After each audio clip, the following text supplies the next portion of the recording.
ચોથો ટોપિક એ ન્યાયતંત્ર છે. ન્યાયતંત્રને આપણે સર્વોચ્ચ અદાલત કે હાઈકોર્ટ કે તાબા હેઠળની ન્યાયાલયો વગેરેમાં આપણે વહેંચી કાઢીએ તો સૌપ્રથમ સર્વોચ્ચ ન્યાયાલય. બંધારણના ભાગ 5માં કલમ નંબર 124 થી 147 એ સુપ્રીમ કોર્ટ અંગેની જોગવાઈ કરવામાં આવેલ છે. કલમ નંબર 124(1) બંધારણમાં એક સર્વોચ્ચ ન્યાયાલયની વ્યવસ્થા હશે એવું કહેવામાં આવ્યું છે. જ્યારે સર્વોચ્ચ અદાલતની શરૂઆત થઈ ત્યારે એક મુખ્ય ન્યાયાધીશ અને અન્ય 7 એમ કુલ 8 ન્યાયાધીશ હતા. પરંતુ આજે આપણી સુપ્રીમ કોર્ટની અંદર એક મુખ્ય ન્યાયાધીશ અને 30 અન્ય ન્યાયાધીશ મળી અને 31 ન્યાયાધીશો છે. આ મુખ્ય ન્યાયાધીશોની નિમણૂક એ રાષ્ટ્રપતિ કરે છે. આ નિમણૂક કરતા પહેલા એ ન્યાયાધીશો અંગે એ મુખ્ય ન્યાયાધીશની સલાહ લે છે. કલમ નંબર 126માં બતાવેલ છે કે જો મુખ્ય ન્યાયાધીશનું પદ ખાલી પડે ત્યારે રાષ્ટ્રપતિ એ સર્વોચ્ચ અદાલતના અન્ય ન્યાયાધીશને આવું કામ સોંપી શકે છે.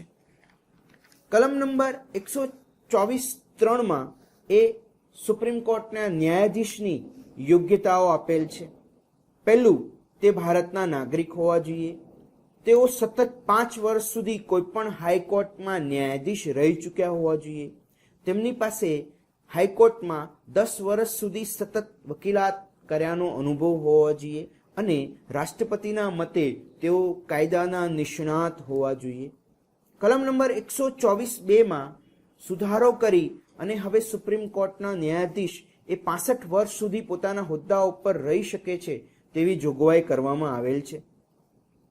ન્યાયાધીશોને હટાવવા માટેની કલમ 124(4) જોગવાઈ કરવામાં આવેલી છે.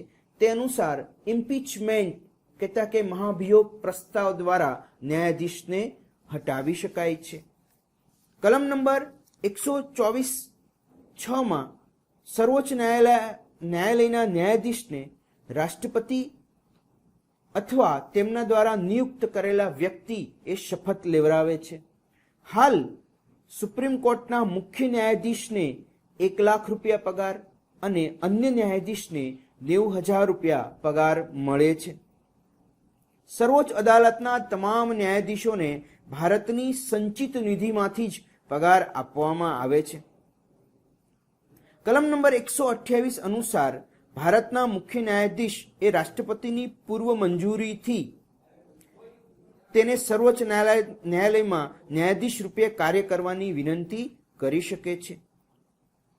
સેવાનિવૃત્ત ન્યાયાધીશ એ કોઈપણ અદાલતમાં ક્યારેય વકીલાત કરી શકતા નથી. હવે સર્વોચ્ચ અદાલતના મુખ્ય કાર્યો કયા છે? સર્વોચ્ચ અદાલત એ મૂળ અથવા આરંભિક ક્ષેત્રાધિકારમાં કાર્ય કરે છે. નીચલી હાઈકોર્ટમાંથી આવેલ અપીલીય ક્ષેત્રાધિકાર કલમ નંબર 132, 33, 34 અને 36 અનુસાર અપીલીય ક્ષેત્રાધિકારમાં કાર્ય કરે છે. કલમ નંબર 143 અનુસાર જો રાષ્ટ્રપતિ તેમની પાસેથી સલાહ માંગે તો સુપ્રીમ કોર્ટ એ રાષ્ટ્રપતિને સલાહ આપવા બંધાયેલા છે.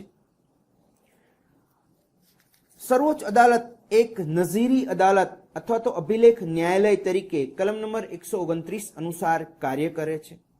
સુપ્રીમ કોર્ટ એ કલમ નંબર 32 અનુસાર એ મૂળભૂત અધિકારોનો સંરક્ષક તરીકે પણ કાર્ય કરે છે. સુપ્રીમ કોર્ટના હાલના ન્યાયાધીશ કોણ છે એ તો આપ